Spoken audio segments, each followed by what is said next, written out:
A small country in Northern Europe staged one of the most watched elections last year as peroxide blonde far-right leader Geert Wilders stood a chance to win a majority of the votes, the first time any far-right politician came so close to power in the country's history. The Netherlands, a country best known for its liberal policies on drugs and civil rights, became the first major country to follow the U.S. in voting a xenophobic leader to power. Stunning victory of Donald Trump at the 2016 presidential election, which followed an equally stunning result in the UK referendum on leaving the European Union that summer, suddenly made that unlikely prospect possible. The upcoming Dutch parliamentary election, the first in a string of key votes for European leaders in 2017, became a bellwether of the rise of populism in Western liberal democracies. Filmmaker Stephen Robert Morse, one of the Emmy-nominated producers of Netflix's Amanda Knox documentary, was one of the people puzzled by this turn of events. He teamed up with co-director Nick Hampson and co-writer Maria Springer, and together they focused their energy on understanding who Wilders, the man dubbed the Dutch Donald Trump, really is. The resulting 90-minute documentary, set to premiere on streaming service Hulu later this month, is titled EuroTrump. The reference to Trump is somewhat ironic, Morse told Newsweek, as the two leaders have little more in common than their distinctive hairstyle and inward-looking perspective at the world. Wilders is actually much smarter than Trump when you compared the two of them, Morse said. Wilders is strategic, he thinks slowly, he knows what he's doing and he knows how to influence people, he added. Wilders has also been a lawmaker and a prominent figure in his country's politics for longer than Trump, yet he doesn't mind the comparison. He is honored with that title, it is not offensive to him at all, you're naming him after a winner, Morse said. The EuroTrump team began its almost 4 months of following Wilders while he was in the midst of the election campaign. The filming kicked off just a few days after a jury in December 2016 trial convicted him of inciting discrimination. A group of about 6,000 people filed a hate speech complaint against Wilders after participants at a rally chanted "fewer" in answer to his question about wanting more or fewer Moroccan people in the country. During the trial, witnesses said the chant was orchestrated as a media stunt. Wilders, once a politician in the Conservative Party, founded his own party in 2006. Unlike traditional far-right parties that often embrace homophobic and misogynistic views as well as xenophobic ones, Wilders' Party of Freedom (PVV) mainly espoused Islamophobia as an ideology, and immigration policies as a target of its campaigning. In EuroTrump, Wilders candidly discusses his ideas and upbringing, describing himself as a spoiled child, and his love for his two cats, who have their own social media account. Morse said that the Dutch press didn't have a favorable view of the documentary, which was criticized for giving Wilders a platform. I think that's an ignorant approach, he said. To him, it was important to see the man behind the bombastic statements. You should try understand the people who disagree with. If you don't have an in-depth understanding of someone, it makes it very challenging to understand their viewpoint, if you don't understand where those views came from, he said. At a time of seemingly deepening divisions, the filmmakers wanted to engage with opposing views. Quote, I disagree with many of Wilders' views, but I understand there are many people who agree with him and there are many people who think immigration is a threat to Europe, and parties that have these views are winning. As EuroTrump shows, Wilders played quite a role in creating those divisions in society by constantly shifting the bar of what was acceptable to say or do further and further. He became known for incendiary statements, such as comparing the Quran to Adolf Hitler's Mein Kampf and calling the Prophet Muhammad a pedophile, and, most recently, pledging to shut down all the mosques in the country.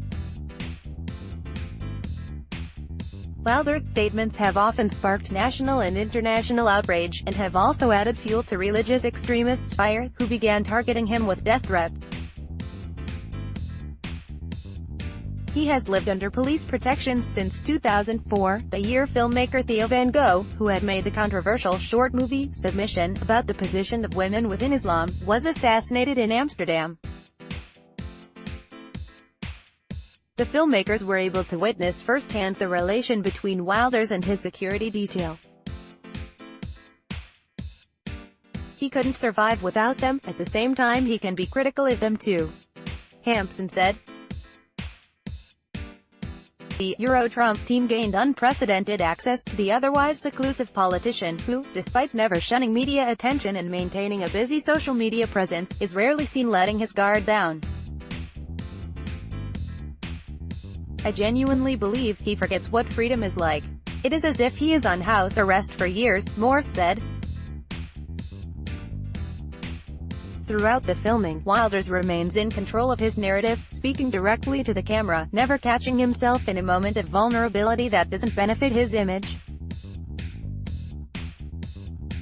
Even when emotionally speaking about his wife, and how she endured the limitations that living under police protection brought to their lives, Wilders presents the situation as a price to pay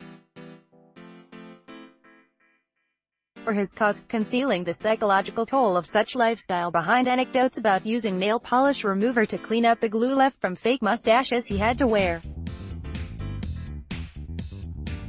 It's up to other interviewees to fill Wilders' blanks. I think we did challenge him quite a lot. He's a skilled politician and has strongly prepared answers, Moore said, adding, to his credit, he could have kicked us out at any moment, but he didn't.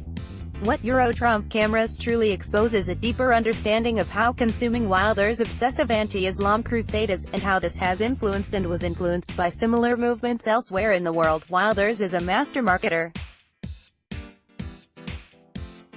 I jokingly call him the chief marketing officer of the global populist movement, Moore said. Having spent months in touch with Wilders and his supporters, he has come to realize that populist movements may seem like domestic phenomena due to their nationalistic views, but they are actually in touch with one another.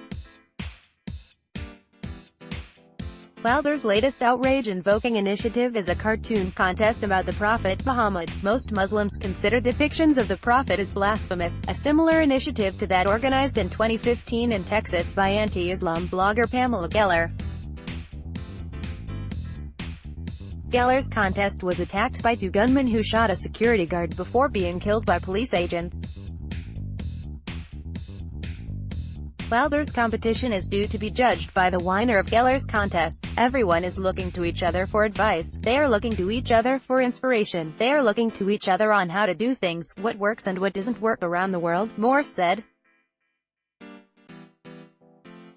What did not work for Wilders in the end was the comparison with Trump, which appeared to have prompted Dutch voters to go to the polls en masse. The 81% turnout was the highest in 30 years, and award a majority to the ruling party of Prime Minister Rutte. Wilders' party nonetheless increased its share of seats in parliament. It's now the second biggest party in the country, while support for the centre-left party completely collapsed. The Dutch election foreshadowed a similar situation to the French vote later that year, where mainstream parties were left out of the final run for the presidential seat in favor of a relative newcomer, Emmanuel Macron, and firebrand far-right leader Marine Le Pen. Soon afterwards, in the German general election, Prime Minister Angela Merkel retained power, but with a smaller majority, as the far-right Alternative for Germany became the third biggest party in parliament for the first time in the country's post-war history. It just seems like Donald Trump is an anomaly and it's only because of the Russians these things happen, but I don't think that's true. I think there is a popular sentiment in society that no one is trying to understand where it comes from, Moore said. Wilders' decade-long expression of radical views has certainly borne its fruits. By the time of the 2016 vote, the then Prime Minister, who was seeking re-election, Mark Rutte, wrote an open letter to Dutch voters saying, "Act normal or leave." As experts interviewed in the documentary concur, having a mainstream party expressing such views is a better meter of Wilder's influence on politics and society than any election result. EuroTrump becomes available for streaming on Hulu on June 30th.